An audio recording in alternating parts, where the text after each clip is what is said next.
उनके सामने थी। अगर इस क्रीचर का सच दुनिया के सामने आता तो डेविड और ग्रूनर दोनों दुनिया भर में मशहूर हो जाते। लेकिन ग्रूनर को ये सब नहीं चाहिए। वो इस आइलैंड से कहीं नहीं जाना चाहता। ग्रूनर के पास कोई अपना नहीं था। उसके हिसाब से सोसाइटी में कोई भी अकेला नहीं रह सकता। हर किसी को किसी न किसी का गुलाम या नौकर बन के रहना पड़ता है। इसीलिए उसके लिए ये आइलैंड परफेक्ट था। ये जगह जहाँ वो अपने आप को एक किंग समझता था, अपनी मर्जी का मालिक। इसी वजह से उसने आइलैंड के कई हिस्सों में लिख दिया था ग्रूनर इज किंग। लेकिन वो अजीब सी फीमेल क्रीचर उसकी पालतू कैसे बन गई? असल में एक बार ग्रूनर ने उसकी जान बचाई थी। वो गलती से अपने फिशिंग नेट में फंस गई थी। तब वो क्रीचर छोटी थी और उस दिन के बाद से ग्रूनर के साथ ही रह गई। उसकी हर बात माननी शुरू कर दी। लेकिन ग्रूनर एक गुस्से वाला इंसान था और उसने कभी भी उस क्रीचर के साथ इंसानियत से बिहेव नहीं किया। उसके साथ रेगुलर फिजिकल रिलेशन रखता था। एक बार उस क्रीचर ने ग्रूनर पर हमला भी किया और उसके बदले में ग्रूनर ने उसे सजा दी। एक ऐसी सजा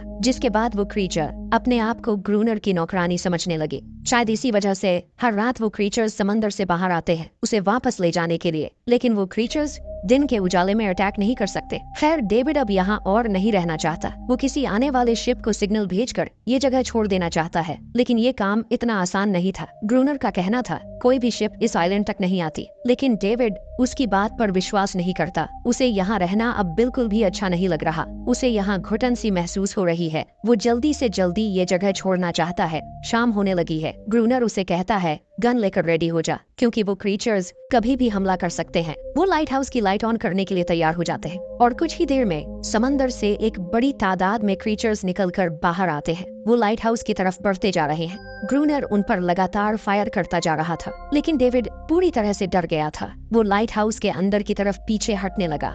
ग्रूनर के बार बार कहने के बाद भी वो बस एक कोने में चुपचाप बैठा रहा और कुछ ही देर में डेविड बेहोश हो गया। ग्रूनर अकेला उन क्रीचर्स से लड़ता रहा। अगली सुबह ग्रूनर ने गुस्से में उसे उठाया और कहा, अगर तुझे लाइट हाउस में रहना है तो मेरी हर बात माननी पड़ेगी। रोजाना पानी भर के लाना, लाइट हाउस के छोटे बड़े काम करना और रात को उसके साथ गार्ड ड्यूटी भी देना। चाहे डेविड चाहे या ना चाहे, ये सब करना उसके लिए मजबूरी बन गई थी। जिंदा रहने के लिए उसे लाइट हाउस में रहना ही पड़ेगा।